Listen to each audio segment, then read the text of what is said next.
DBTV news broadcast. We're here to give you the latest news from UCLA. I'm Caroline Park. And I'm Courtney Bowman. Tonight we have a special profile on students who work to save lives. And wondering why UCLA is covered with banners and white tents? Well, we've got the details. Let's get started. What incredible fundraising force could follow in the footsteps of Dance Marathon in the fight to beat cancer? That's right, the UCLA Relay for Life took a walk on the wild side this past weekend for this important cause. Reporter Layla Bozek brings you more from Drake Stadium. Walking the walk and talking the awareness talk. That's what brought a record number of Bruins to the 2007 Relay for Life this past weekend. This event brought families, friends, and even pets out to Drake Stadium to help fundraise for the American Cancer Society and the millions of people diagnosed and affected by cancer each year. A diverse crowd circled the track, including teams from sororities, fraternities, and resident hall floors. Many teams set up camp and walked in shifts, staying for the entire 24 hours of the relay. Many walked just for the sake of the cause. In order to support all of those that have been affected by cancer, survivors, family that's been affected, friends, and just bringing hope, hopefully that there will be a cure someday. While others walked for remembered loved ones. My grandpa and uncle on my mom's side died from cancer. My floor had a team and I figured I'd join and raise the money and come out and have a good time. One of our members had a friend just last year who died from a cancer.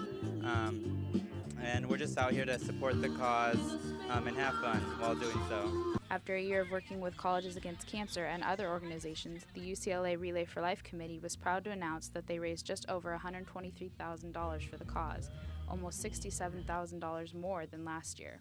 For more information on Relay for Life and how you could get involved, look for information on Bruin Walk or go to www.cancer.org for a list of local programs. With a record of 97 teams walking for Relay for Life this year, cancer doesn't stand a fighting chance. For Daily Bruin Television, this is Layla Bozak at Relay for Life. Be sure to check out those websites and keep your eyes open on Bruin Walk to get involved next year. Cultural events are nothing new to UCLA, but what makes Forge, a humanitarian group for African refugees, different from others is that it works closely with their refugee camps. Burrito Night was one of the events held by Forge in hopes of raising both awareness and money for the refugees. Reporter Sophia Chang has more.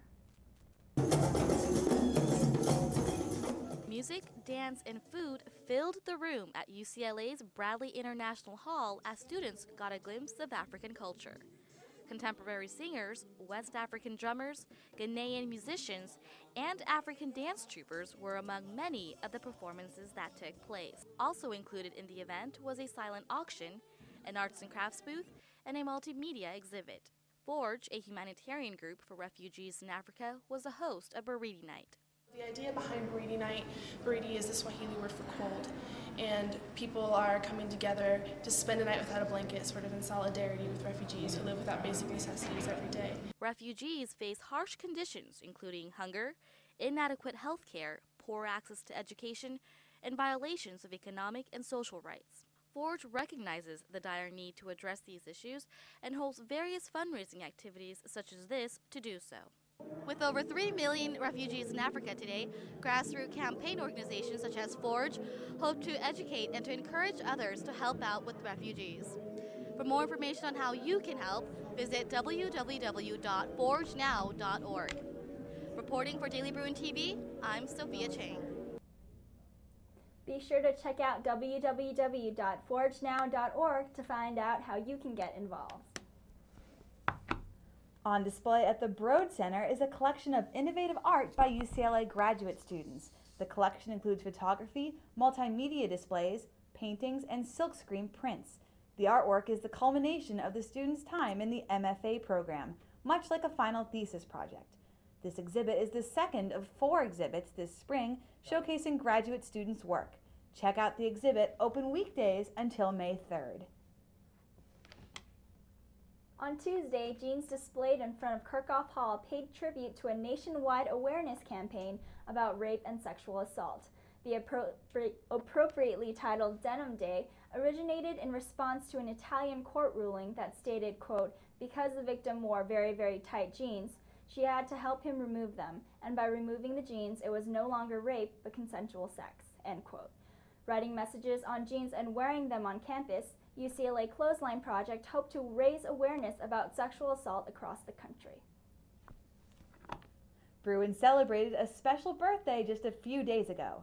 Let's take a look at what festivities went on out at Bruin Plaza. Bruin celebrated the 59th anniversary of Israel's Independence Day with raffles, food, and information booths in the Bruin Plaza. The event was sponsored and organized by various groups, including Bruins for Israel and Hillel at UCLA, who joined together to celebrate the establishment of the Democratic State of Israel. Participants also aimed to make students more aware of Israel's culture and current state today. It's really important that we portray, Israel as happy and as a real country, because people see on the news a lot of times just suicide bombings and violence and political turmoil.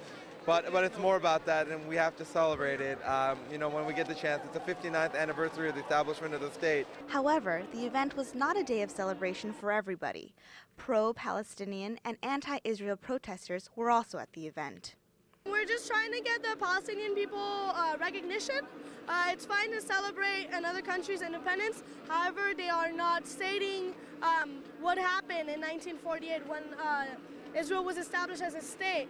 It was the destruction of 500 Palestinian villages and the expulsion of 720,000 Palestinians were displaced into the West Bank, the Gaza, and refugee camps, as well as other neighboring countries. Drawing in students of all different backgrounds, Israel's birthday commemoration at UCLA proved to be a festive celebration and an important learning experience. For Daily Bruin Television, this is Jacqueline Hong. Spending more time with your favorite professors just got a lot easier. Professor in the Union, a program sponsored by ASUCLA, invites a different professor every week to speak about subjects in their profession. The talks are held every Tuesday at noon in Ackerman Union, where students can also enjoy delicious free food. The last professor in the Union event featured Health and Sciences Chair Professor Robert Kaplan, who spoke about new definitions of disease. So next time you wish you can hang out with your professors more, you may want to skip out the office hours and go straight to the professors. Visit www.asucla.ucla.edu and click the Student Union link for more information. A new study by the American Association of University Women shows that despite strides in recent years, the wages of college-educated women are still far lower than their male counterparts. The study states that on average, females with college degrees earn 12% less than males in the workforce. Analysts say that the gap will continue until more women decide to pursue degrees in the higher-paying science and engineering-related fields.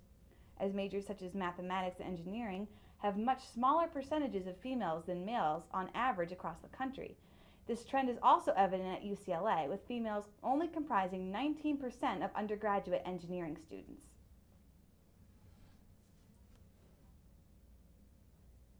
You've probably seen UCLA's emergency medical services team driving ambulances, but EMTs do much more than one task. DBTV reporter Jacqueline Hong takes a closer look at the lives of these students. You can never know what to expect when you're a part of the UCLA Emergency Medical Services Team, also known as EMS.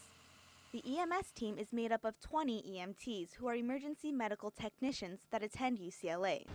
Unlike paramedics, EMS is considered a basic life support unit that performs tasks such as CPR, oxygen administration, and spinal and bleeding control. So UCLA Emergency Medical Services, or EMS, is a division of the UCLA Police Department. And our primary responsibility is to provide emergency medical response and transportation for the campus and the surrounding community. Making it onto the EMS team is almost as difficult as the job itself. You have to take a 120-hour EMT course, and I personally did that. We have a program here on campus at UCLA through the Center for Pre-Hospital Care that'll do that entire course for you in about a quarter. After that, there's a very intense hiring process with UCLA EMS, and that process has everything from a written test and a physical agility test to 2 different interviews, and then of course, it's ultimately up to the hiring board there. After passing the application stage, EMTs must participate in a rigorous training process. Only 2/3 of the potential EMTs make it through the stage. Training program, once you get hired, is pretty intense as well. We put you through 20 weeks of additional training on the job. Some of it is classroom setting type lecture training and simulations training, and some of it is actual field training. After all this training, it's no surprise that the average response time of the EMS is less than 4 minutes. And every second does count when it comes to saving people's lives. Just a patient, a 21-year-old female, went into cardiac arrest. She had a heart attack, and so she lost her pulse and wasn't breathing or anything. And so really in our eyes and in anyone else's eyes, that's a patient who's dead or going to die. And just we worked on her for about 30 minutes and brought her to the hospital, and she was able to regain a pulse. Regardless of how exciting or shocking a case is, many EMTs agree that just being able to help a patient is rewarding in and of itself. Very recently, I had an 85-year-old man fall down the stairs at Poly Pavilion. And he looked okay, he was fine, he just was a little bit dizzy. You know, his pelvis, was hurting him a bit, and he couldn't walk too well, so we said, oh, we'll transport him. Things start clicking and things just don't feel right.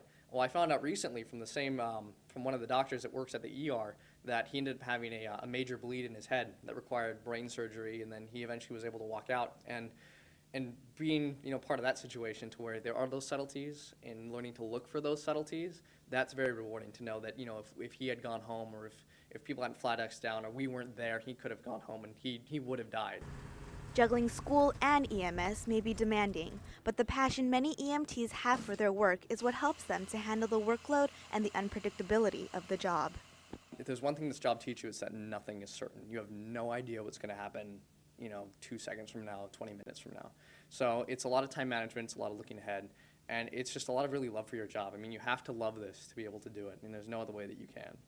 Regardless of what their major or their interests are, UCLA EMTs share the desire to help and to save people. Now, just because you're not pre-med doesn't mean you can't ride along as an EMT. For more information, visit their site at www.ems.ucla.edu. For Daily Bruin Television, I'm Jacqueline Hong. Tents are popping up all around campus in preparation for the 12th annual LA Times Festival of Books. On Saturday and Sunday, more than 400 authors and 300 exhibitors will gather for 2 days to celebrate the written word. A full list of this weekend's speakers and events is available online at latimesfestivalofbooks.com. Check back on Monday for exclusive highlights of the festival. Well, that's all the news we have for you this evening. Be sure to catch the Daily Bruin Sports broadcast next Monday at 7 p.m. Thanks for watching. Have a great weekend and see you next week.